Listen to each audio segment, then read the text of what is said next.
sou o DVD Castilho e este é o Ponto de Ironia. Você que está chegando aqui agora, a primeira coisa que você tem que fazer, já se inscreva aí no nosso canal, curta esse vídeo, deixe um comentário para não nos perder de vista, nos acompanhe. O Ponto de Ironia que é gravado aqui nas modernas instalações do Grupo Salada. Você está conhecendo o nosso estúdio e saiba que nós já temos mais 2 estúdios, hein? Temos um estúdio mais formal para você gravar seu programa de entrevista e agora estreou essa semana o nosso estúdio com chroma key para você fazer a sua gravação com fundo infinito. Excelente, tire o seu projeto do papel. Não fica pensando muito não, traga aqui para o Grupo Salada. Você viu algumas imagens, está vendo algumas imagens dos nossos bastidores. Traga o seu projeto para cá, como eu fiz com o meu Ponto de Ironia. Só assim que o Ponto de Ironia saiu do papel e virou uma realidade. Faça isso acontecer na tua vida também. Você sabe que aqui no Ponto de Ironia, toda semana um personagem incrível. Hoje estou recebendo assim uma amiga que eu estou muito feliz de estar novamente comigo. Estou muito feliz de receber você, Léo Áquila. Que bom, muito obrigada. Que prazer te rever, tá com você outra vez. Prazer te rever, Léo. A última vez que a gente esteve junto, você estava passando por um pesadelo. Eu tava, lembra? Foi verdade. A gente esteve junto na semana do teu atentado. 2024, eu tinha sofrido um atentado na campanha, no meio da campanha política que eu tava fazendo. E na semana do atentado, eu estive com você no seu Exatamente, podcast. Foi logo depois. Eu entrei em contato com você falou, DVD, não tô falando com ninguém, mas vamos bater esse papo, porque eu preciso. Eu precisava mesmo desabafar. Exatamente, foi um programa muito bacana, programa que repercutiu bem, até porque tava todo mundo querendo saber o que tinha acontecido. E passado esse tempo, eu quero saber o que aconteceu, Léo. Como é que ficou essa história? Eu acabei de fazer um vídeo dizendo que quem me conheceu 10 anos atrás, eu preciso me apresentar de novo. E quem me conheceu 5 anos atrás, eu não sou mais a mesma. Quem me conheceu 3 anos atrás, eu já mudei, eu já sou outra pessoa. Porque a gente tem que evoluir, a gente tem que aprender, a gente tem que mudar. Muda de cabelo, muda de lado, muda de partido, muda de jornada, muda de sonho. O importante é a gente estar se renovando. E eu sou outra pessoa. De quando você esteve comigo 2024, 2 anos atrás, para hoje, eu já sou outra pessoa. Eu já terminei mais uma pós-graduação, que foi gestão estratégica de pessoas. Eu já tive outros olhares, então eu tenho muito mais repertório do que eu tinha, né? Eu tenho muito mais visão. A minha consciência de classe amplificou de uma maneira extraordinária, coisa que me faltava até como política, né? Não só como política, mas como cidadã também, que todo cidadão precisava ter. Então, olha, hoje você vai descobrir uma nova Léo Áquila. Eu lembro daquela entrevista que a gente fez, que você, nos bastidores, você ainda tremia. Sim, eu tava em pânico. Porque era... Eu lembro que o esquema de segurança que foi montado para você vir... Porque foi um atentado e você não sabia se ainda estava correndo risco. Era muito recente, né? Muito, fazia 2, 3 dias. E eu tava com colete à prova de balas. Você tava com colete, exatamente. Você tava com toda uma equipe de segurança. Sim, carro blindado, tudo foi pesado. Porque naquele momento não se sabia direito o que tinha acontecido.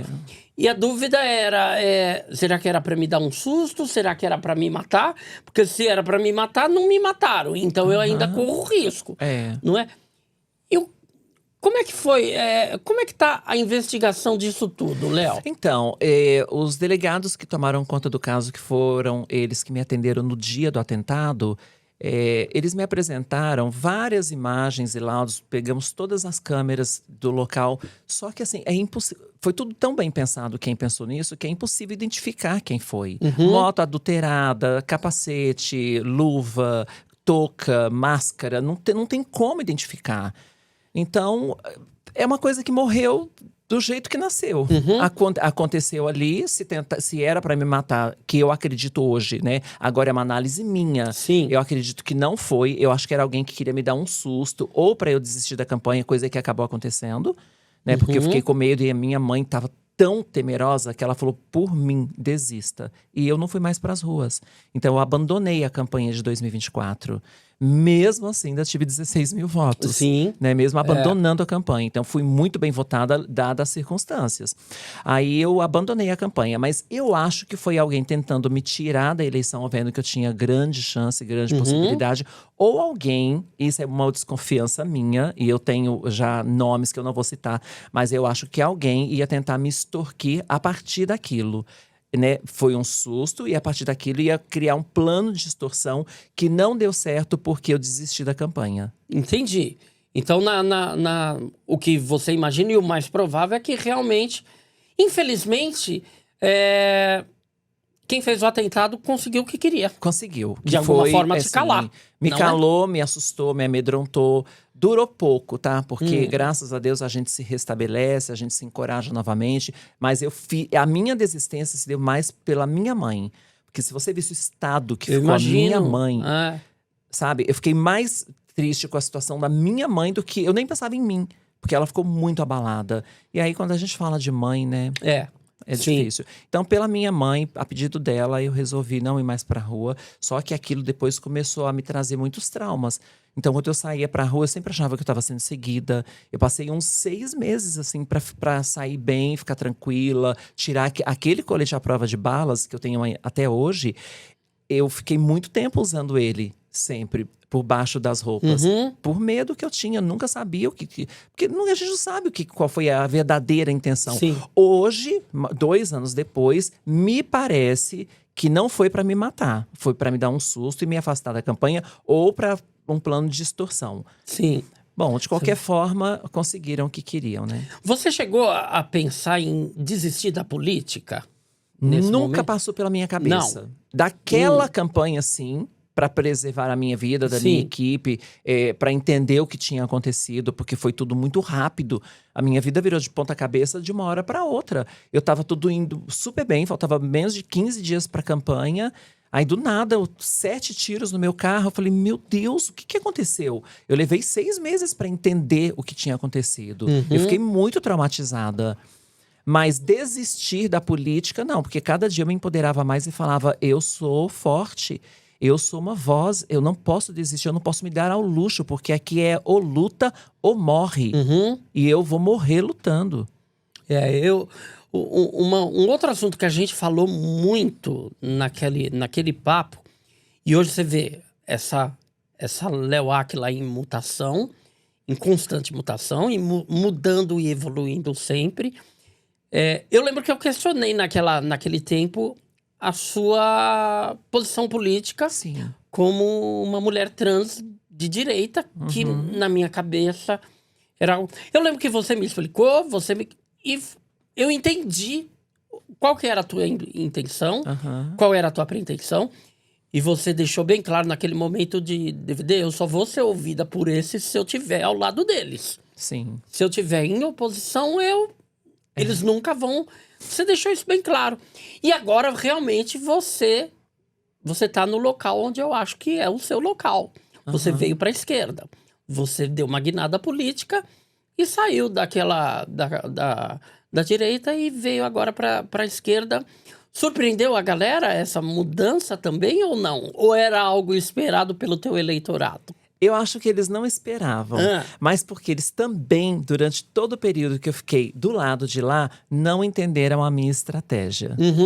Mas tudo foi pensado. O que é importante dizer eu nunca fui Bela Adormecida. Sim. Eu nunca fui Alice no País das Maravilhas, do lado de lá, achando que estava tudo lindo e que eu estava do lado certo. Só que as pessoas precisam pensar que existe uma cadeira para um LGBT naquela gestão. Algum LGBT tem que ocupar aquela cadeira, porque se a gente não ocupar, um hétero ocupa. E aí só nós vamos poder falar por nós. Isso é lugar de fala, é experiência empírica, é sentir na pele. Ninguém que não sente na pele o que a gente vai conseguir fazer política pública eficaz pra gente. Aí a gente tem que ter consciência que a gente não pode atacar uma pessoa LGBT que está lá ocupando um espaço que é nosso. É a fatia do bolo que nos pertence. Sim. Sabe como que eu me via lá, DVD? Como a guardiã dos nossos direitos. Então eu não estava lá como trans de direita. Eu nunca fui trans de direita. Eu sou uma trans esquerdista porque qualquer trans é de esquerda, ainda que ela diga que seja de direita. Sim, porque concordo. o corpo trans é um corpo naturalmente de esquerda. Porque a direita quer eliminar este corpo. Quem acolhe é a esquerda, queira ela ou não. Trans de direita é a barata votando no inseticida. E ponto final. E eu sempre soube disso. E as pessoas falavam, mas como é que você pode estar lá? Ué, mas não tem um cargo lá que é pra nós? Não é a fatia do bolo que é nossa? Quem que vai cuidar disso? E foi uma das melhores decisões que eu tomei, apesar de ter sido muito atacada e mal compreendida. Porque todos os projetos que tinham lá, eu consegui melhorar, eu consegui criar o mutirão de empregabilidade LGBT trans, que foi um sucesso. Inclusive, ontem eu postei um vídeo que vocês podem ver, tá no meu TikTok, no meu Instagram, de um dos meninos que foram beneficiados pelo mutirão e que tá há 2 anos trabalhando, tá de férias, primeiras férias remuneradas que ele tem, tá super feliz.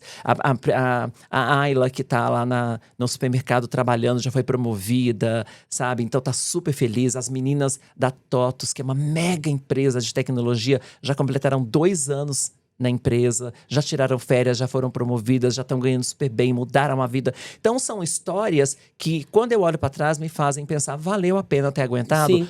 Toda a invalidação que eu tive, toda a agressão, toda a violência que eu sofri, porque não deixou de ser violento comigo, tudo que eu ouvi, por falta de compreensão da própria comunidade em perceber que alguém tem que ocupar aquele cargo e tem que ser uma pessoa nossa para cuidar da gente.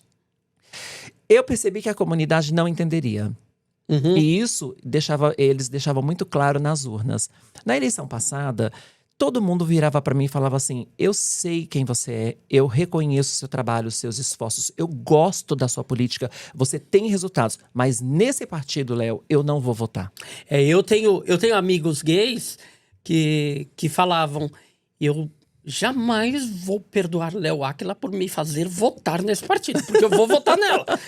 Mas com dor no coração. Eu sei, eu entendo. Mas você sabe que assim, eu não criei nenhum ranço, nem raiva, nem ódio da comunidade em nenhum momento. Sim. Porque eu, na posição deles de eleitora, eu também não votaria em mim. Eu entendo, então eu nunca fiquei com raiva. Só que eu precisava daquela oportunidade para mostrar que eu sou competente como gestora.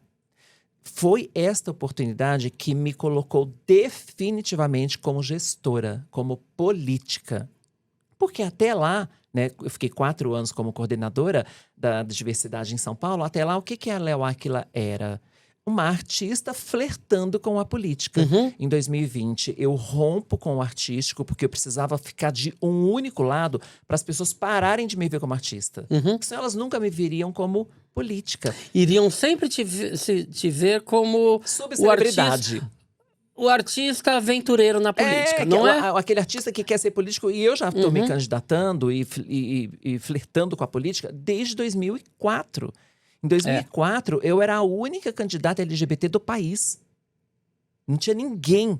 Fui eu que levantei essa questão de falar para os LGBTs se envolvam. Eu fazia shows ainda e toda cidade que eu ia, sabe o que eu fazia? Eu ia um dia antes. E aí lá eu pesquisava assim, quem é a pessoa mais militante aqui? Quem é que bate no peito? Quem é que grita? É fulano. Então chama essa pessoa para mim. E eu convencia essa pessoa a ser candidata. Então eu vim com um trabalho de formiguinha. O que é importante as pessoas pensarem tem muita gente que não entende nada de política e olha para o meu histórico, meu plano político, meu histórico político, e fala, ela perdeu tantas eleições. Eu não perdi nada. Primeiro que você só perde aquilo que você tem. Sim. Então eu nunca perdi, eu só não fui eleita. E eu não fui eleita porque em nenhuma das minhas eleições eu joguei para ganhar. O que eu queria, enquanto eu estava artista, flertando com a política, era despertar na comunidade LGBT o desejo de entrar na política, de participar da política, porque quem não governa é governado. A gente está em um ano de eleição. Esse ano você vem para ganhar? Eu tô pré-candidata, eu tô pré-candidata a deputada estadual. E aí eu me sinto muito confortável em dizer para você e para sua audiência que depois de 2020, quando eu rompo com a carreira artística e viro definitivamente política e me aprofundo, e aí eu não molhei o pé, eu mergulhei, desse momento em diante, eu tenho jogado para ganhar. Em 2024, que era um cenário perfeito, eu tinha 2 problemas. O primeiro era, eu estava bem, entre aspas, aqui do lado errado, né, no partido que não contemplava a comunidade, os nossos anseios, os nossos desejos, as nossas demandas. E, por outro lado, eu sofri um atentado. Sim. Que me fez me retirar da campanha. Esse ano, se Deus quiser, tudo vai dar certo. Na convenção, eu espero ser contemplada para ser definitivamente candidata. E sendo candidata, aí sim, eu acho que no meu histórico de vida, é a primeira vez que eu venho jogando pesado. Para ganhar. Para ganhar. Eu também acredito. Acredito. A gente vê que é algo que vem sendo construído e realmente eu acho que agora você está no lugar certo, ao lado das pessoas certas. E eu acredito que você falou que você sofreu preconceito, desaforos, até Aguentei tudo. Aguentou. Como é que essa sua ida para a esquerda foi recebida pelas pessoas de esquerda? Foi uma comoção. Eu senti isso pela rede social, mas principalmente nas ruas. Porque eu já fiz vários experimentos. Eu já fui pra rua, para eventos com muito LGBT, e eu falava pra minha equipe, não vamos falar de política. Sobretudo porque eu não posso pedir voto, porque eu sou pré-candidata. Eu não posso falar certas palavras, né? Vamos jogar pra ganhar, por exemplo. Eu não posso, porque eu sou pré-candidata. Mas vamos sentir o que as pessoas estão dizendo, porque quando eu me posicionei, né, dizendo que eu vou votar no Lula, que eu tô defendendo o Lula, inclusive hoje, vindo pra cá, postei uma foto minha feita com o Iá, com o Lula, que eu pedi pro Iá me colocar do ladinho do Lula, porque eu não tive acesso a ele ainda, né? Espero ter.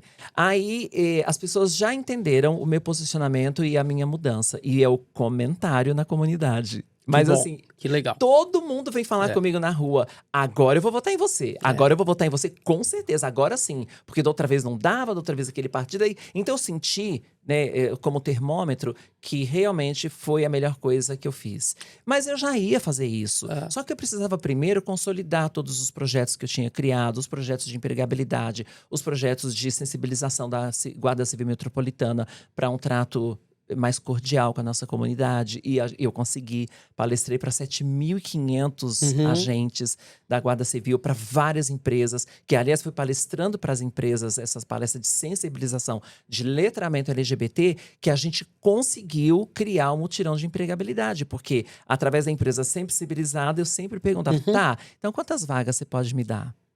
E aí começou, uma dava 5, outra dava 10, outra dava 2. A gente dava, posso arrumar uma vaga. Até que um dia, uma rede grande de farmácias falou pra mim, eu te dou 800 vagas. Poxa. Falei, o negócio ficou sério. Aí a gente cria, aí nasce o projeto de empregabilidade LGBT Trans, que foi um nome que eu criei para deixar claro que nos mutirões, a prioridade na contratação precisa ser das pessoas trans. Porque o que acontecia nos primeiros mutirões? Eu fazia os mutirões e toda a comunidade. Falava para trans, travesti, lésbica, gays, vem todo mundo. Eles iam. Só que os selecionadores, por causa dos vieses inconscientes, eles contratavam quem? Os meninos bonitinhos, cheirosinhos, branquinhos, os padrões. As pessoas mais vulneráveis continuavam no final da fila dessa história. Aí eu mudei o nome para LGBT Trans, para deixar muito claro que era as trans a prioridade.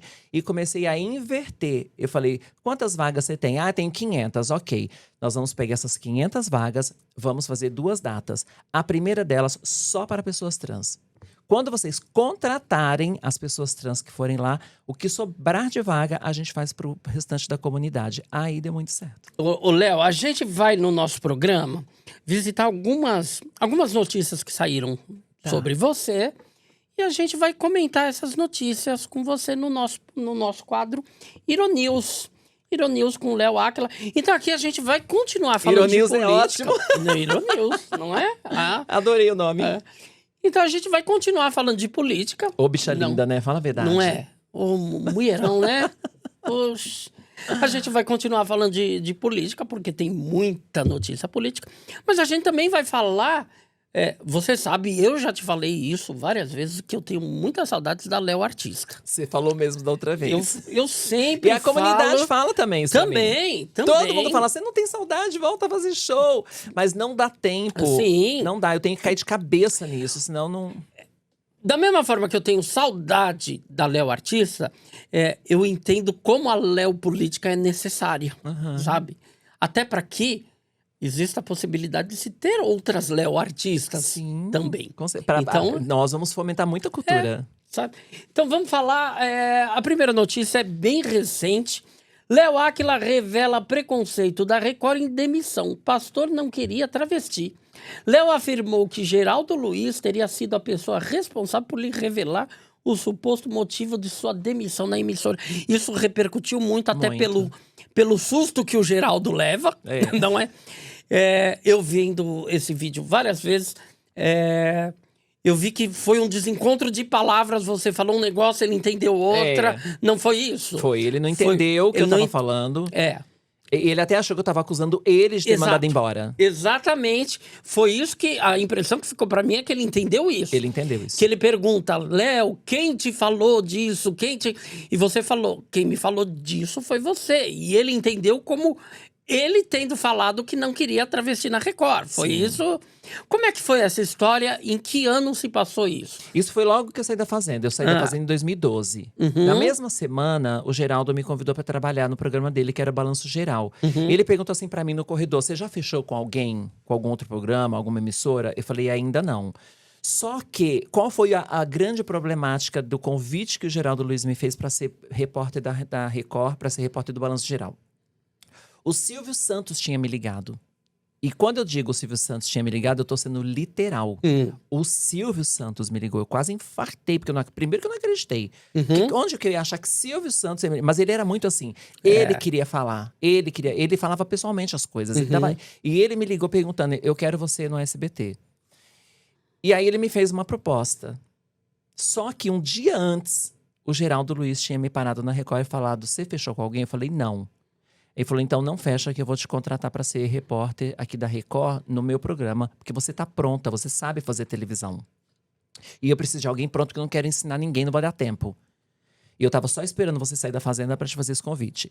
E aí eu coloquei, no dia seguinte eu recebi o convite do Silvio Santos, só que, porque o que pesou muito? Duas coisas. Primeiro que eu sou uma mulher de palavra. E eu dei minha palavra pro Geraldo que eu não falaria, não fecharia com ninguém.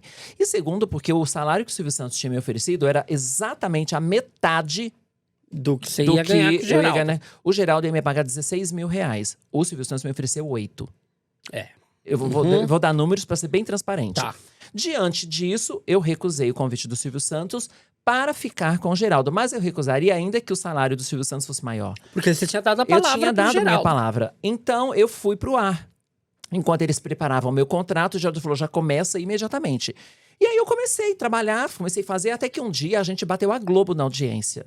Num episódio que muita gente ainda lembra, que foi eles me levaram pro Hopi Hari, falando que eu ia fazer só uma matéria sobre o parque, sobre não sei o quê, e depois me obrigaram a ir na montanha-russa, coisa que me deixou muito irritada, porque eu tenho medo de altura, porque aquilo ia arrancar minha peruca, porque ia o vento, porque ia me descabelar, porque eu não queria fazer. Sim. E aí o Geraldo, brincando, falou, ou você faz, ou você vai ser mandado embora. Mas foi tudo na brincadeira. Eu falei, tá bom, né? Agora eu não tenho opção, eu vou ter que fazer. Aí eu fui na montanha-russa, me descabelei toda, chorei. Falei, eu não me formei de jornalismo pra fazer isso. Eu quero ser jornalista, uma repórter séria, falar de coisas legais, ainda que engraçadas e descontraídas. Então foi esse episódio. Só que isso, tudo bem, nós batemos a Globo, foi super legal e tal. Naquele dia, um pastor entrou em contato para saber quem é que tava no ar, porque quando ele viu que a Record tava batendo a Globo, ele falou, quem que tá? Aí eles foram ver e me viram. Prego que se destaca, leva a martelada. Foi aí que a minha desgraça começou. Porque quando ele viu, eles perguntaram na produção se eu era convidada ou se eu era contratada. E o meu contrato tava na mesa, naquele dia eu ia sair do Hopi Hari para ir na Record assinar. E aí, eu já estava trabalhando há mais de 10 dias no ar. Todos os dias, era programa diário. Eu já estava no ar há 10 dias, esperando só o dia de assinar meu contrato, que era aquele mesmo dia. Quando eu cheguei na Record, eu estava indo para Record assinar o contrato, saí do Hopi Hari, estava indo para Record assinar o contrato. eu recebi um telefonema dizendo que, pra gente deixar pro dia seguinte, que tava tumultuada a recepção, tava tumultuado, a Record, o pessoal lá tava muito tumultuado, e aí a gente deixaria pro dia seguinte. Falei, tá bom. Aí no dia seguinte, eu tava me arrumando pra ir pra Record, e eles me ligaram falando que tinha acontecido uma coisa factual policial, que naquele dia não ia ter o meu quadro e tal, não sei o quê. Tá bom. Ok. Aí no outro dia, a gente ainda vai repercutir esse caso policial, que tá dando muito ibope e tal, então hoje não precisa vir. Tá bom. Tava em casa. Só que o meu contrato, nada. E eu mandava mensagem, olha, posso então só assinar meu contrato? Nunca mais essa produção falou comigo. Te deram um perdido. Nunca me deram uma explicação. Um dia eu encontrei o Geraldo, e aí o Geraldo falou assim pra mim, você tá chateada? Eu falei, eu tenho motivos pra estar. E aí conversei com ele lá na Record mesmo, porque depois eles tiveram a cara de pau de me convidar pra ser convidada de um outro programa, e eu encontrei o Geraldo no corredor. E aí eu falei, Geraldo, eu tô muito chateada porque aconteceu isso, isso conta essa história. Eu falei, nunca me deram uma satisfação. Aí ele me contou que quem tinha me mandado embora, pedido para nem assinar meu contrato e para que eu não ficasse no quadro de funcionários, foi um dos pastores que estava na diretoria. Que se eu quisesse ficar como convidada, eu até poderia. Aí o que eles fizeram? Me chamaram para ser convidada, para fazer uma externa, e mandaram uma repórter para segurar o microfone. Porque o que eu não podia era empunhar o microfone. Então, eu ia fazer a matéria, que era uma matéria que eu dominava muito bem, mas aí a repórter tinha que sair correndo atrás de mim, segurando o microfone para eu falar, porque o que eles não queriam era que eu segurasse o microfone, que era como levantar a bandeira deles. Aí aquilo me ofendeu profundamente, eu fiquei muito triste, eu entrei em depressão, eu fiquei chateada por meses. E pior, nem a Record, nem o SBT. Porque você Eu recusei um convite, não pro Silvio. Disse não para o Silvio Santos e perdi os dois. Meu Deus. Então aquilo mexeu muito com o meu emocional, com o meu psicológico na época, e foi o próprio Geraldo que me contou que o pastor não me queria na folha de pagamento. Foi esse o termo que ele usou. Se eu quisesse ir como convidado, assim. E é aqui que entra o Marcos Mion. Porque quando o Marcos Mion ficou sabendo disso e viu que eu estava muito triste, porque eu tinha ido participar do programa dele, ele me viu chorando no corredor, me viu triste, e me viu chorando dentro do camarim. Ele voltou. Você está chorando? Eu falei, não foi nada, deixa. Ele falou, o que foi? Entrou, fechou a porta, sentou e conversou comigo. Eu contei essa história para ele. Ele falou, você vai ficar comigo no Legendários. E aí ele começou a pagar o meu salário do bolso dele. Nossa. Ele meio que desafiou a Record pra... Bom, a Record não quer te contratar, tudo bem, eu te contrato. Porque ele gostava muito de mim. E eu era uma pessoa que dava muita audiência. Sim. Né, nos programas. Então eu ficava lá. Eu era jurada, eu era assistente de palco, eu entrava nas brincadeiras, eu fazia mil coisas, né? Então quase todo Legendário eu tava lá. E aí ele começou a me pagar por isso. Que legal da parte dele ter feito isso. E essa situação com o Geraldo, que ficou um mal entendido ali no ar, depois vocês conversaram? A gente não se falou mais depois disso. Eu não sei o que ele tá pensando, não sei se ele já entendeu, se não entendeu, eu aproveito esse seu programa aqui pra explicar. Eu não disse que foi ele que me mandou embora. E quem entendeu isso também entendeu errado. Eu disse que ele que me contou que a Record me mandou embora, quer dizer, nem chegou a assinar meu contrato, porque não queria uma travesti na folha de pagamento. Nossa, mas isso foi feito um rebuliço. E eu vendo o vídeo, isso é muito claro. Eu deixei claro. A meu ver, é muito claro. Não foi você quem falou que não quer travesti na Record. Foi você que me contou que os bispos disseram isso. Mas você sabe que eu tinha uma intuição de que isso ia acontecer na Record. Você sabe o que eu fazia? Eu trabalhava num programa que entrava ao ar, se eu não me engano, meio-dia. Era bem hora de almoço, meio-dia às 2, assim, sabe? E aí, quando eu tinha que ir pra lá, pro estúdio, eu ficava escondida atrás das cortinas nos corredores. Gente, pra não ser vista. Pra não ser vista pela direção, pelos bispos. Eu tinha medo que eles me vendo me mandassem embora. Eu tinha medo de me destacar. Tinha dia que eu entrava no ar pedindo a Deus que não desse audiência. Caramba, que absurdo isso. E isso que você tá falando é uma realidade de muito trans. Muita mulher e homem trans muitas pessoas trans no mercado de trabalho. Sim. A gente tem medo de ser visto. Você sabe que no mutirão de empregabilidade tem trans que fala assim pra mim, tenta me colocar num lugar onde eu não seja vista. Tipo almoxarifado, sabe, estoque. Que tristeza isso. É muito triste. Você sabe que eu fiz palestra um dia numa empresa? Aliás, não fui eu. Foi uma amiga minha que me fez e me contou essa história. E um dos funcionários, ele resolveu transicionar. Era um menino, um jovem, e se identificava como mulher e resolveu fazer a transição. E ele conversou com os patrões dele. Eu vou fazer a transição. Você sabe o que os patrões fizeram? Contrataram um curso para todos os funcionários de como lidar com uma pessoa trans. Olha que... letramento. Não é? Letramento é muito importante. Eles aplicaram um curso intensivo, assim, para que aquela pessoa se sentisse acolhida no local de trabalho onde ela era acolhida todos os dias. Sabe? A gente tem aí, de vez em quando, pessoas que são as tais luzes no fundo do túnel, sabe? Esse caso que você está contando e um caso que eu ainda nem postei, que eu vou postar nos próximos dias na minha rede social, é de uma pessoa militar do Ceará, se não me engano, em Fortaleza, vai ter a 25ª parada LGBT. E aí, na coletiva de imprensa, esse militar que vai cuidar da parada, que vai para proteger os visitantes, ele traz dados e aponta por que a polícia militar tem que se preparar para receber. Uhum. Ele cita Stonewall, só para você ter ideia. Então ele estava completamente letrado. Eu fiquei orgulhosa de ver, né, um cara de uma instituição extremamente conservadora, enrijecida, engessada, vai lá e traz dados da violência que a gente sofre, de onde nasceu isso e por que a gente está lutando. Quer dizer, não precisou nenhum LGBT explicar. Ele mesmo já foi lá, já explicou. Eu fiquei emocionada com o vídeo. Tem muita gente que tá na luz, que caminha na luz. Infelizmente, tem gente que prefere a obscuridade. E a próxima notícia fala um pouco sobre isso. Vamos para a próxima, Cauê? Mulher trans é constrangida pela atriz Cássia Kiss ao usar banheiro feminino em shopping do Rio. Roberto Santana disse que estava chegando para trabalhar quando a atriz fez comentários transfóbicos na fila do banheiro. Eu já vi você falando várias vezes sobre isso também. E esse é um debate que se existe hoje sobre o uso de banheiro de pessoas trans. E tem pessoas que preferem a obscuridade. Sim. Que já é um corpo feminino que está usando que não um representa banheiro, nenhum perigo. Não. E que seria um perigo para esse corpo feminino usar um banheiro masculino. Claro. Não é? Aí a violência, quem ia sofrer era a gente, né? Exatamente. Exatamente.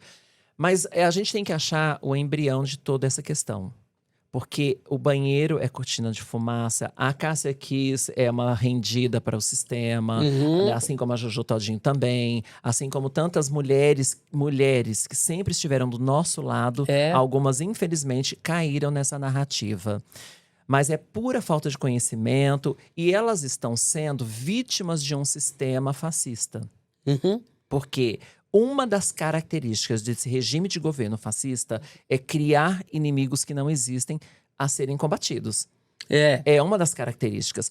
Os inimigos da vez são as pessoas trans.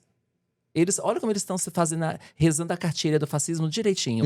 Crie inimigos, como para que vocês sempre estejam combatendo alguém e traz a comunidade com vocês. Então eles usam frases de grandeza, Deus, pátria, família. Olha, desenhadíssimo. Tá desenhado. Só não percebe que são fascistas quem é muito burro, quem tem problema de cognição.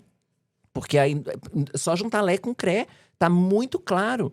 E aí, num contexto histórico, esse mesmo fascismo já apareceu muitas vezes. E os inimigos a serem combatidos já foram as próprias mulheres. Sim. Basta você olhar na Idade Média. Já ouviu falar da caça às bruxas? Sim. E da caça aos bruxos? Não. Claro! Não, porque o problema nunca foi ser bruxa, o problema era ser mulher. A mulher que queria se impor. A mulher que queria fugir daquele sistema, desobedecer, não ser submissa. A mulher revolucionária. A mulher que não queria ser católica. Todas elas eram vistas como bruxas e eram queimadas. Joana d'Arc está aí para contar a história. Né? Basta ler um pouquinho, o mínimo. Então, quer dizer, desde sempre, até mulheres que já foram os inimigos da vez, que já foram essa cortina, esse espantalho criado, não deveriam cair nessa falácia. Porque a gente tem que olhar para os dados. Eu vivo dizendo isso. Tudo bem, mulher. Atenção, esse recado é para as mulheres.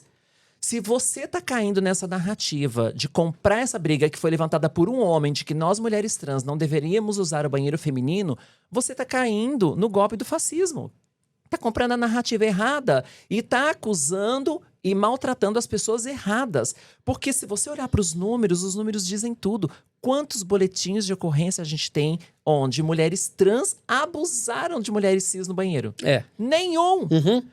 É para isso que tem que olhar, para as evidências. Quantas mulheres cis já foram assediadas por mulheres trans no banheiro feminino? Nenhuma! Não existe, tá mais fácil a gente proteger essas mulheres. Porque o problema da sociedade vem dos homens. Não todos, eu não estou generalizando. Mas quando temos problemas são os homens. Olha para o feminicídio. Quem é que mata as mulheres? São as travestis? Quem é que abusa das crianças? São as travestis? Não. São os homens. Então, o inimigo a ser combatido não são as travestis, são, às vezes, os próprios maridos. Agora, essa mulher, por ignorância, apoia esse movimento que é masculino, de querer nos empurrar para o banheiro masculino, né? Para quê? Para sermos abusadas pelo marido dela mesmo? Porque também tem outra questão, né? Quem gosta de trans é hétero. Gay não gosta de travesti, não. Pode ter alguma exceção? Talvez tenha, eu não conheço. Mas quem tá sustentando travesti na esquina são os maridos. Às vezes, o próprio marido que tá falando para nos empurrar para o banheiro masculino é para facilitar a vida dele em usufruir do nosso corpo. E essa mulher caindo nessa história. Então, eu tô aqui para alertar. Se me empurrar ou nos empurrar para o banheiro masculino, talvez seu marido agradeça. Talvez seja algo que eles estão querendo. O que você acha das pessoas que dizem do terceiro banheiro? Porque isso também essa é tem outra questão ouvido, que sempre levantam. Não é? Todo mundo acha que a solução é... Gente, mas cria-se um banheiro. Tá, mas pautado em quê? Exatamente. Porque assim, DVD, uma coisa é você virar pra mim e falar assim, olha, tem muitas mulheres trans agredindo as mulheres cis, abusando. Aí eu vou ser a primeira a falar, cria um terceiro banheiro. Mas não tem dados. A gente precisa trabalhar com dados. O dia que tiver dados, a gente cria um terceiro banheiro. Não tem dados.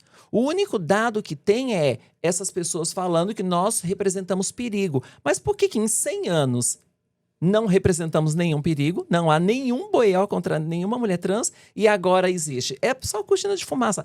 A hora que esgotarem essa pauta, eles vão inventar outro inimigo a ser combatido. Porque é assim que o fascismo trabalha. Eles vão bater nas travestis, porque isso dá like, dá voto. A hora que ninguém mais der atenção para isso, a hora que esgotar, eles arrumam outro inimigo a ser combatido. Eu fico assombrado de como esse conservadorismo disfarçado aí transforma realmente as pessoas, porque a Cássia Kiss, ela era uma mulher muito progressista nos anos 80 e 90. Eu adorava ela. Sim. Sabe, a Cássia Kiss, ela teve romances com outras mulheres, sabe, durante a carreira artística dela. Ela saiu em capa de revista defendendo o aborto. E muda completamente a cabeça dela. É uma outra mulher. Pra você ver, é a prova, né? Enquanto a gente tenta todo dia mudar pra melhor, tem gente que dá um passo pra trás. Exatamente, que vai regredindo. É impressionante. Mas é igual a Juju Todinho falar que é de direita. Gente, preto de direita. Essa é uma outra notícia que a gente vai destacar. Vamos já falar dela também. Que você... a Jojo Todinho é uma pessoa que você tá sempre... eu miro mesmo. Não é? Você tá na minha mira, no meu radar. Você sempre... Olha, Léo Áquila rebate Jojo Todinho. O corpo trans é naturalmente de esquerda. E não só o corpo trans. O corpo de uma mulher preta, funkeira, da periferia, é uma mulher de esquerda. Ela nunca vai ser aceita por alas da direita. Ela acha que o fato de ela ter ficado rica e se posicionar como sendo uma pessoa de direita faz dela uma pessoa de direita. Ela jamais será, ela jamais fará parte da direita. Ela pode até não perceber, porque quando a gente está imerso, né, no meio do furacão, você não olha. Mas quando tem um ditado DVD que diz assim, ó, você quer ver a ilha? afaste-se da ilha. É. Olha de um helicóptero, de um avião pra você ver. Só aí que você vai enxergar como é uma ilha. Ela precisa se afastar da direita para ela entender o que é a direita. Ela precisa se afastar dessa ilha. Porque ela é boi de piranha. É. Total. Ela é a barata voltando no inseticida. Ela tá sendo usada como arma. Ela tá dando arma e munição, né, pra direita. Pra direita falar, olha aí, tá vendo? É. Assim como as trans de direita também. Uhum. Elas são munições que elas estão dando pra direita nos atacar. Um dia vão perceber. Eu estava lá naquele partido que flertava com Bolsonaro, mas eu não estava iludida. Uhum. Eu sabia o que eu estava fazendo. Eu estava consolidando os nossos projetos para depois sair. Eu estava planejando essa saída. Eu fiquei 2 anos planejando a minha ida para o PSB, para poder lutar do lado certo. Mas eu precisava de um planejamento e eu precisava daquela experiência como gestora. Principalmente porque se fossem pessoas de esquerda, tudo teria sido muito fácil para mim. Mas tudo foi muito difícil, porque tudo que eu fiz lá eu tive que lutar muito. Justamente porque eu tive que enfrentar pessoas conservadoras e mostrar para eles que nós éramos, sim, uma fatia importante da sociedade e que precisávamos de políticas públicas. Agora, essas pessoas não estão com essa consciência. Elas estão lá completamente entorpecidas, achando que estão arrasando. O dia que elas despertarem, elas vão ter que se ajoelhar e pedir perdão para a esquerda. E pedir perdão para a comunidade. Essa roupa que a Juju tá usando nessa foto é um clipe de uma música que chama Arrasou Viado, do qual eu participei do clipe. E no dia que nós gravamos, onde era a antiga The Week, no dia que nós gravamos esse clipe, na hora que terminou a gravação, ela fez uma fala com a gente, falando viva a diversidade, respeita os LGBTs, que agora ela mesma vai lá e tira o clipe do ar, fala mal da comunidade, xinga a gente, quer dizer, cuspiu no prato que comeu, então ela não foi da comunidade LGBT aliada nossa. Ela só usou a gente. Ela usou porque ela se fez em cima dessa bandeira, ela apareceu com essa bandeira, ela foi abraçada por essa bandeira e por quem faz parte deste guarda-chuva LGBT, e depois ela realmente virou as costas e vira, e agride todos os dias. Mas eu fico me perguntando todo dia se a Jojo Todinho entendeu por que ela nunca fará parte da direita. Será que ela entendeu? Porque se ela não entendeu, ela precisa saber que para ser da direita você tem que ter uma herança. E eu não tô falando de dinheiro. É a herança que importa, é o berço. Onde você nasceu? Qual é a sua cor? Qual é o seu sobrenome? Você é homem ou é mulher? Você é branco ou você é preto? Você tá entendendo? Essa herança ela nunca vai ter. Porque ela é uma mulher preta. Ela é uma mulher que agora fez bariátrica, mas sempre foi uma mulher acima do peso, né? Completamente fora do padrão, que ganhou a vida falando arrasou viado. Vinda da periferia. Vinda da periferia. Quer dizer, ela tem todo o estereótipo histórico de uma pessoa de esquerda. Né? Ela precisou de ajuda, ela precisou de apoio, ela dificuldade para estudar. Ela teve tudo que todo mundo de esquerda tem, né? E que precisa de amparo, de apoio, de benefícios do governo, enfim, de ajuda do governo. Aí ela vai lá, ganha dinheiro às nossas custas, tá? Porque ela usou a gente como escada para subir. Aí ela vai lá e fala que é de direita. Ela nunca será, ela nunca fará parte. Ela pode ter dinheiro, mas ser de direita e ser aceita, ela não será. Sim, e ela, infelizmente, ela não tem ideia do como qualquer mover dela para a esquerda fará com que ela seja massacrada por quem tá do lado dela e quem usa, porque ela é usada. Sabe, ela é aquela pessoa que, não, olha só, a gente não é contra preto, porque a gente tem a Todinho. A gente tem ela é usada por isso. E ela não tem ideia de o dia que ela tiver esse despertamento e como ela vai ser massacrada. Sim. Mas eu espero que tenha, né? Eu espero que tenha. Mas eu acho que vai ter, sabia? Eu também acho. Eu não sinto a Jojo uma pessoa ruim. Eu também não acho. Posso falar? Eu gosto dela. Eu acho que ela só tá vivendo um momento assim que ela tá surtando e ela vai uma hora cair na real e fala, meu, que merda eu tô fazendo? E ela vai voltar atrás e ela vai pedir perdão e ela será perdoada. Porque nós temos essa característica de falar, tá tudo bem, você errou, mas agora vamos seguir de mãos dadas? Vamos consertar o erro? Porque, principalmente a comunidade, não fala da do Jojo com ódio, fala com decepção. Com decepção. Não é ódio. Exatamente. Não é? Então, quando ela tiver esse despertamento, ela vai ser abraçada, assim. Sim. Vai ser bem recebida. Desperta, Jojo. Tomara. Vamos ver uma outra...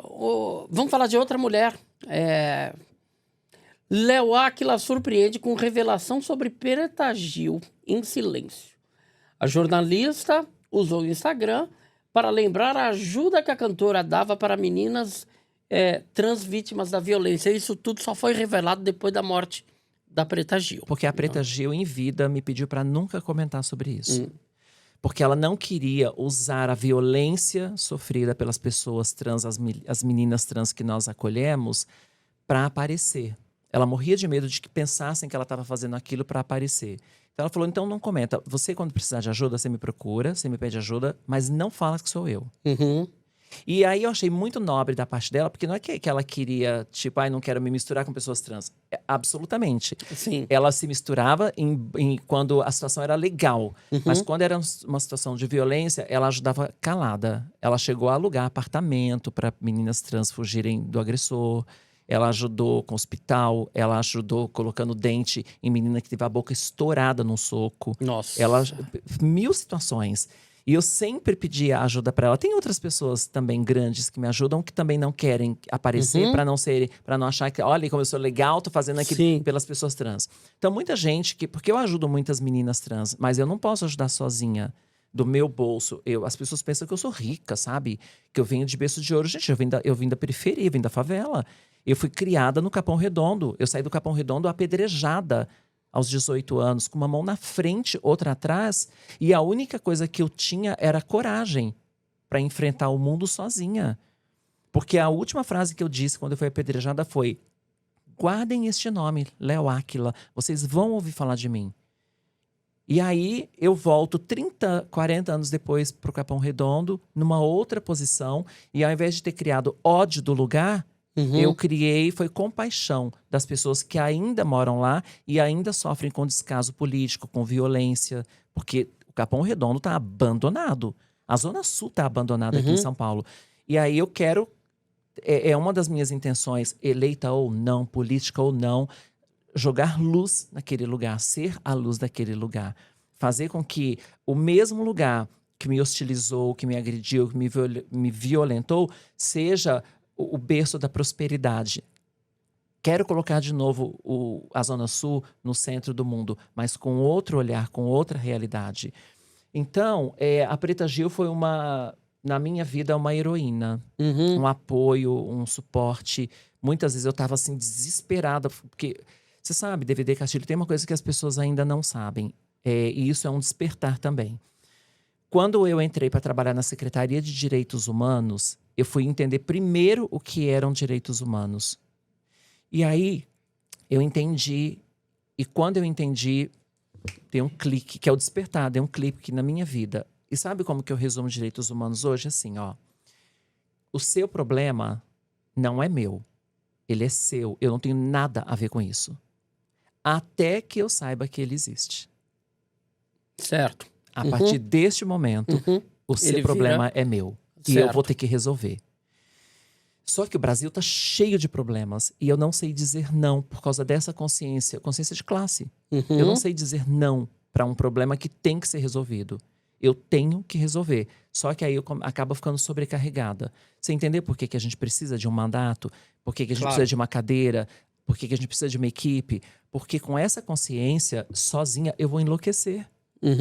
Eu só consigo ajudar as pessoas da maneira como precisa se eleita, com o mandato na mão. Eu não consigo fazer nenhum terço disso tudo sozinha. Eu não consigo. Você falou que a Preta Gil, foi ela que te procurou oferecendo essa assistência às meninas? Eu que procurei ela. Foi você que procurou ela? Foi. E aí ela falou, eu ajudo, mas não quero que você comente. Certo. E você disse que tem muitos mais artistas, pessoas influentes que ajudam também. Eu acredito que muita gente chega até você como uma ponte a essas... Sim, e eu sou mesmo. Porque é aquele negócio, de repente eu tenho condições de ajudar, mas eu não sei como chegar e sem parecer que seja uma situação oportunista. Sim. Então você é essa ponte. E sendo essa ponte, eu criei um projeto que chama Conecta Trans.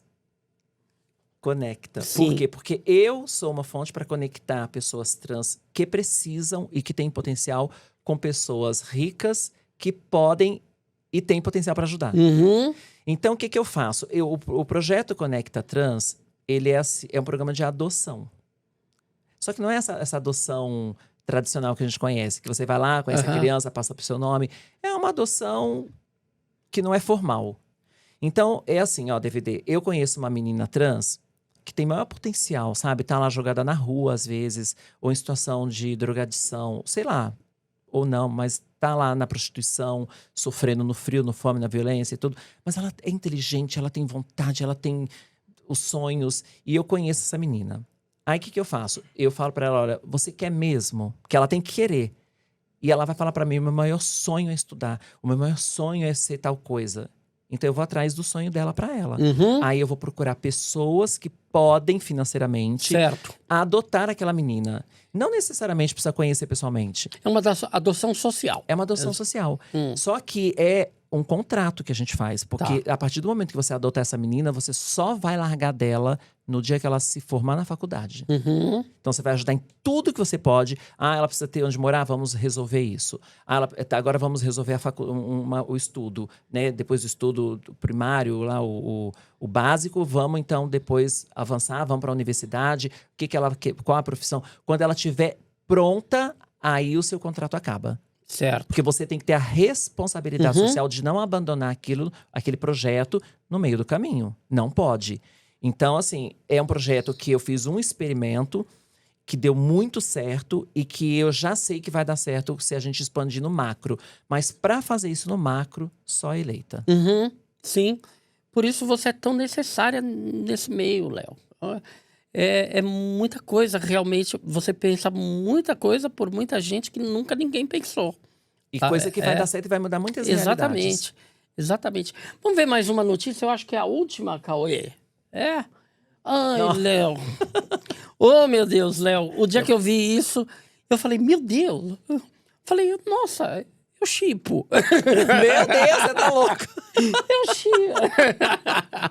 Léo Áquila desmente rumores de romance com Eduardo Suplicy. Maldade com a gente. Rumores começaram a circular após divulgação de uma foto, que é essa foto tão bonitinha, tão singela.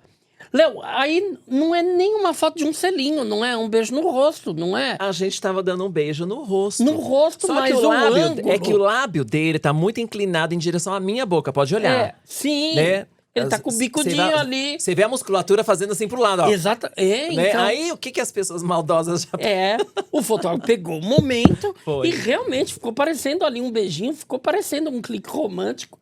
E aí surgiu essa... Meu Deus, eu virou um inferno. Não, imagina o Léo Áquila saindo da cama, pegando a internet, olhando ali e... Como assim eu estou de romance várias páginas. Como assim eu estou de romance com o senador Eduardo Suplicy? Nossa, eu tinha acabado de acordar. Aí eu levantei e abri o celular, tava indo escovar os dentes, abri o celular, voltei pra cama. Porque eu falei, como que eu vou explicar isso? Meu Deus, porque a foto dá uma impressão Dá impressão, mesmo. Mas imagina, gente. Nada a ver. E assim, Eduardo Suplicy, eu acho que é uma das melhores pessoas que já... apareceram no meio político. Ele é super sério. Ele é muito sério. Ele é muito gentil. É a imagem da gentileza. Você viu que ele tava na marcha pra maconha? Eu vi, ele é maravilhoso demais. O Eduardo Suplicy é um homem muito à frente do tempo dele. Muito. Não é? Muito. Com certeza. Muito. Mas isso nos causou muitos dissabores. Muitos aborrecimentos. Me fala desse outro lado. Porque, primeiro que a gente se falou depois disso, porque teve uma coisa que ninguém pensou, mas que eu fiquei com medo. Falei, meu Deus, você já pensou? Porque primeiro veio um susto, meu coração disparou. Eu falei, como que eu vou explicar isso? Aí depois me veio a segunda preocupação.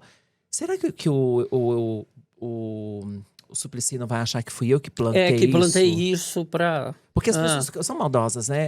Elas plantam isso. E nesse meio tem muito disso. Mas olha lá, a Folha de São Paulo que postou. Então, como é que eu ia ligar na Folha de São Paulo e passar... Primeiro que eu jamais faria isso. E outra coisa, né? Ele tem idade para ser meu avô. Então, não tem sentido. Só que isso causou um aborrecimento, porque eu tive que explicar para ele, que tadinho, que já tem dificuldade para entender essa modernidade toda, que eu não tinha nada a ver com isso. Porque a minha preocupação deixou de ser o que vão pensar para o que ele vai pensar.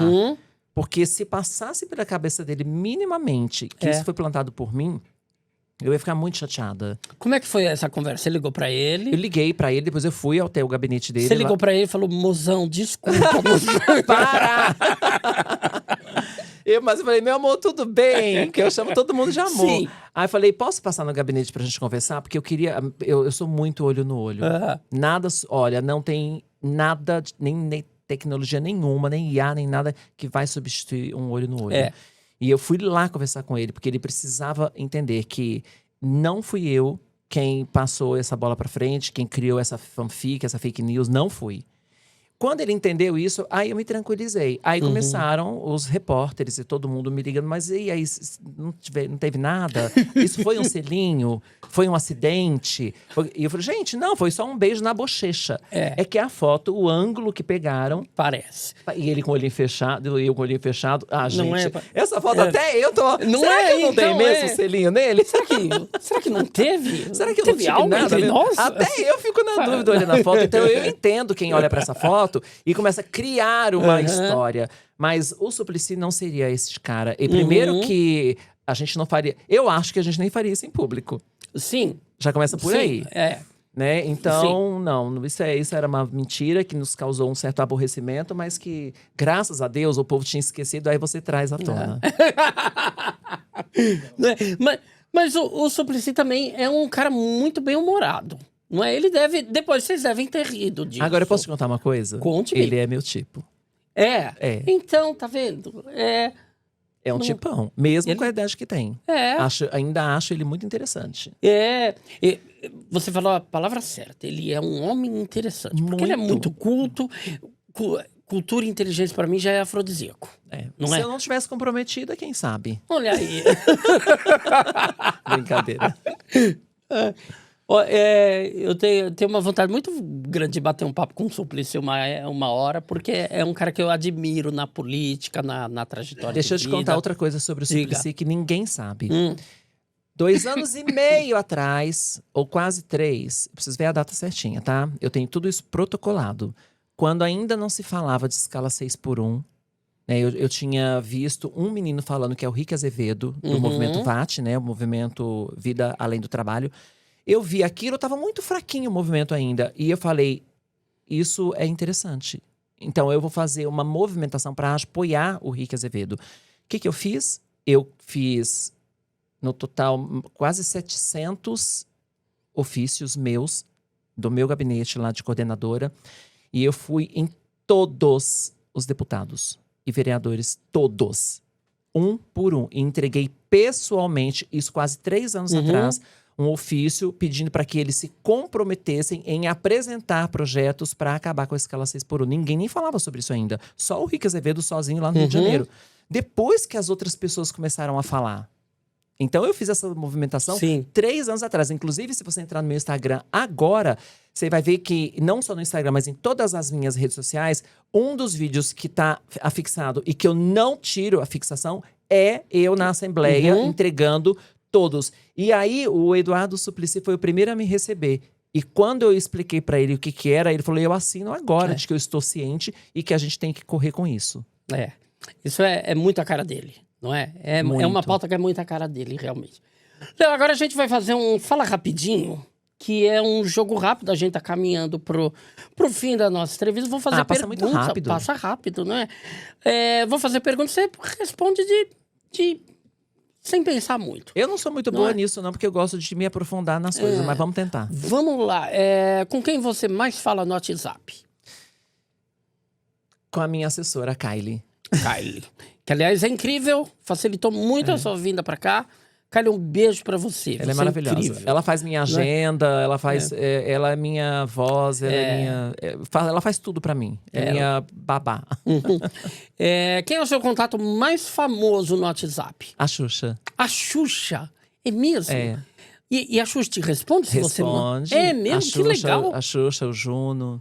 Olha, que bacana. Eles falam comigo. Olha. Inclusive, quando eu faço mutirão de empregabilidade, que vai ser muito grande, que tem mais de 1000 vagas, eu peço pra ela postar.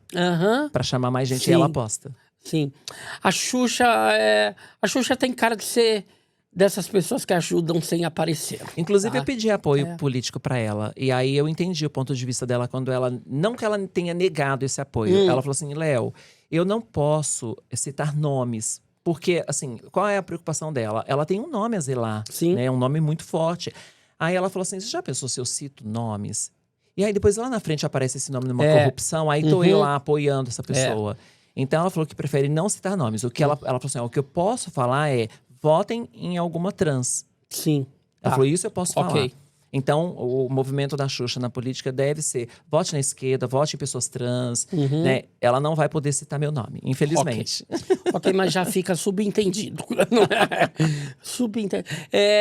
Qual a sua maior saudade da sua carreira artística? Você tem saudade? Ai, eu gostava muito. Eu nasci para fazer televisão, né? Eu gostava muito de fazer televisão. Eu tenho muita saudade de TV, de quando eu ia pra rua, quando eu era repórter. Aquilo me fazia brilhar a alma. Eu tenho saudade de quando eu era repórter. Temos. Léo Áquila está num dos maiores momentos da televisão brasileira, que ela é a repórter que entrevista o Cuverde, da Rede TV. Não. Tinha que ser comigo. Tinha que ser comigo. Todo mundo lembra do Nelson Rubens fazendo aquela carinha, não é? De pego de surpresa. Outra coisa que faz parte da minha história como repórter é a Cláudia Leite, né? Também, não é? Então. Também, mas aí não foi tão legal com a Cláudia Leite. Não foi legal. Não é? A resposta dela que não foi legal. Ela me culpou pela pergunta. E quem não quer enxergar a verdade, né? Quem reza pra pneu, diz o quê? Que foi a minha pergunta que foi chata. Mas eu sou repórter. A minha função era... Eu era repórter, a minha função era perguntar. E eu só perguntei pra ela como seria a reação dela se o filho dela fosse gay. É uma pergunta que eu posso fazer pra qualquer pessoa. Natural, normal. E aí, ela com o marido vem com aquela resposta: não será gay porque será bem criado. Meu Deus, que absurdo, não é? Absurdo. Que absurdo. Léo, se fosse fazer uma versão de cinema da tua história, quem faria Léo Áquila num cinema? A Rosane Mulholland. Rosane Mulholland, grande atriz. Grande atriz, e a gente é muito parecida. Olha. Inclusive, eu já fiz um longa-metragem onde eu era irmão dela no filme. É mesmo? Eles me desmontaram de menina pra fazer Você faz menininho Eu começo de menininho e termino de menina. Então eu me desconstruí. Que filme é esse? Chama Falsa Loura. Falsa Loura. Do Carlos Rachebá, com eu, a Suzane Mulholland e o Cauã Raymond. Interessante. E é um longa-metragem, muito bonito filme, com Maurício Matar também. Bacana, boa escolha. Boa escolha pra te interpretar. O que você não aguenta mais que te perguntam? Se eu sou operada ou não. E essa resposta vai ter um fim agora no próximo ano, né? Sim, agora 2027. Ok. Então, a gente já termina a entrevista com a Léo marcando o retorno dela no começo do ano pra gente falar. Da minha xoxota. Excelente. Vamos marcar, excelente. Vamos falar sobre isso no início do ano. Depois eu te conto quanto eu vou ter de profundidade, que eu ainda não sei. Olha só. Tem olha muitas o que você. questões. Olha, você tem que nos seguir para não perder essa entrevista que já está marcada para o início do ano, não é? Para saber essas questões aí tão importantes. A próxima pergunta, quem vai fazer para você não sou eu. É alguém que passou por aqui e deixou uma pergunta. E vamos ver quem é que... Eu tenho dificuldade para abrir essas bolinhas. Vamos ver. Aqui é o seguinte, Léo. As pessoas passam e eu peço para deixarem uma pergunta para um convidado que ninguém sabe quem vai ser. Então a gente pega de surpresa, vamos ver. Nicolas Torres. Conhece o ator Nicolas Torres? Fez Carrossel, era o Jaime Palilo de Carrossel. O que você seria se não fosse o que é hoje? Ele deixou essa pergunta? Ele deixou essa pergunta. Eu não tenho a menor condição, a menor possibilidade de não ser… Quer dizer, de ser outra coisa que não fosse ser uma pessoa comunicativa. Pública, artista, política. Porque política também é uma arte, né? Eu continuo sendo criativa para criar meus projetos, os eventos, porque tudo é política. O meu corpo é um corpo político, a minha arte era política. Quando eu estava nos palcos, aquilo era política pura. Política de empoderamento, sempre tinha uma mensagem nos espetáculos, né? De ocupar lugares, de não se deixar… não se abater, né? De esperança. Eu sempre fui essa pessoa, desde sempre. Então, tudo que eu fiz na vida foi política. Eu não seria outra coisa se não fosse política, ainda que sendo artista. Sim. E agora eu quero que você deixe uma pergunta para um convidado que a gente não sabe quem vai vir. O que você faria se o seu filho, se sua filha… O que você faria se uma pessoa que não pretende ter filhos, então se seu pai ou sua mãe se declarasse transexual? Excelente pergunta, excelente questão. Léo, você tem bichinho de estimação? Não mais. Eu tive, ficou 17 anos comigo. É uma dor, né, quando vai embora. Quando morreu, eu quase morri junto. Então, aí eu tô sofrendo de uma coisa que a psicologia diz, que eles explicam pra mim, que é assim, ó… Com medo de sofrer, com medo de perder, eu prefiro não ter. Porque eu não sei lidar com perdas. Tudo que é perda pra mim, eu não sei lidar. Eu sofro para além do necessário.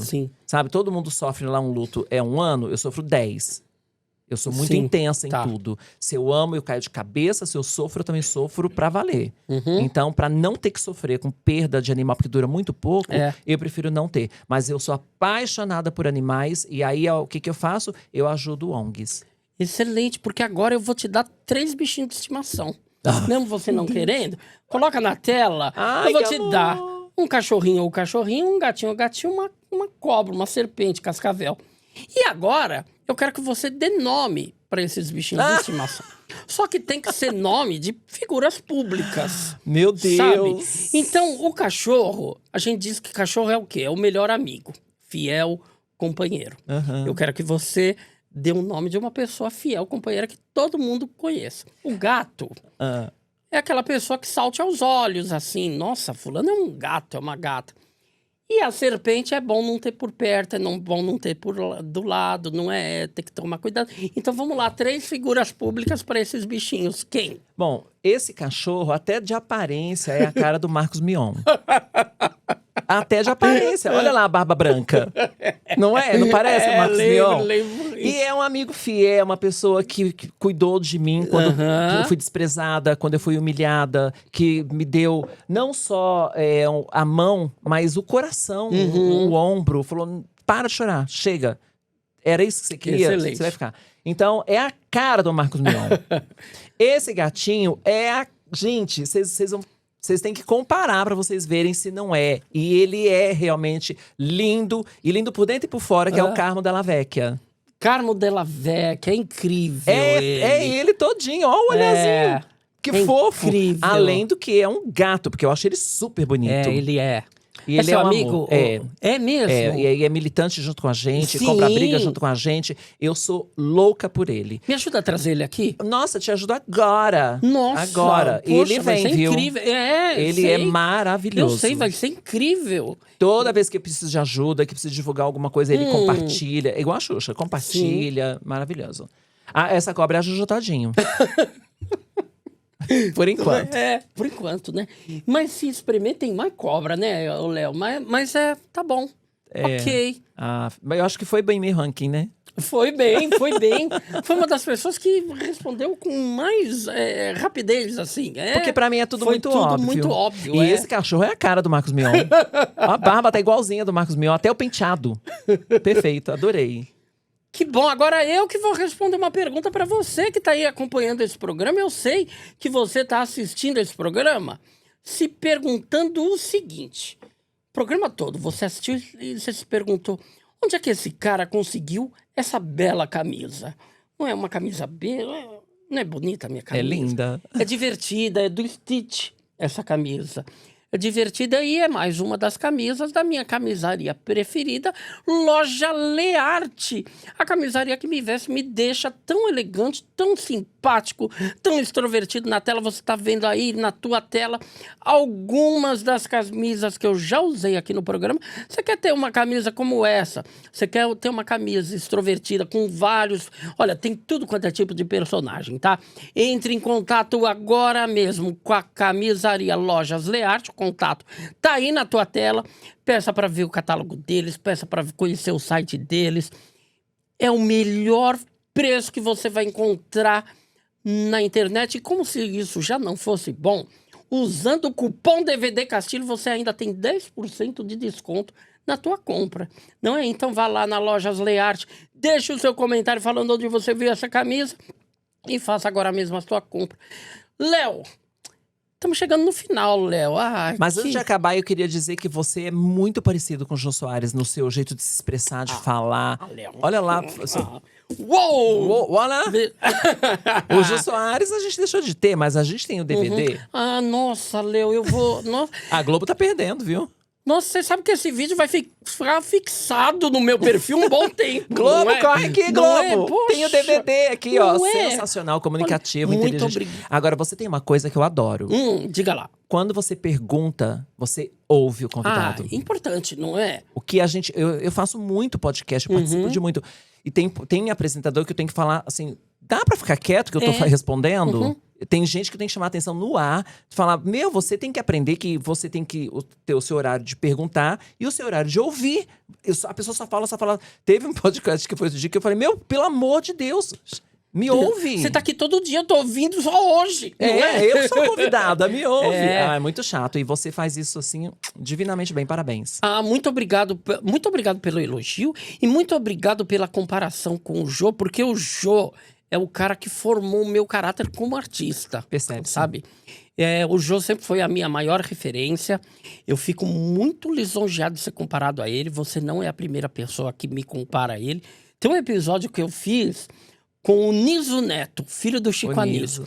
E eu não sei se, por ser o filho do Chico Anísio, eu trouxe também a lembrança, além do Chico, do Jô Soares. Porque é um episódio que tiveram mais Nós tiveram 100 comentários de pessoas falando: quem é esse cara? Parece o Jô, é filho do Jô, o filho do Chico com o filho do Jô, tudo. Então me enche assim de orgulho, eu fico muito lisonjeado. Você sabe que foi uma das minhas frustrações. Você não foi no da Jô? televisão é não ter conhecido o Jô. Porque no dia que eu estava marcada para gravar o programa do Jô, foi o dia que a Rede TV me contratou. E eles me impediram de ir. E aí eu não conheci o Jô. Mas te conhecendo, eu mato um pouquinho desse desejo. Ai, que bom. Você sabe que eu tive a oportunidade de conhecer o Jô Soares e não quis.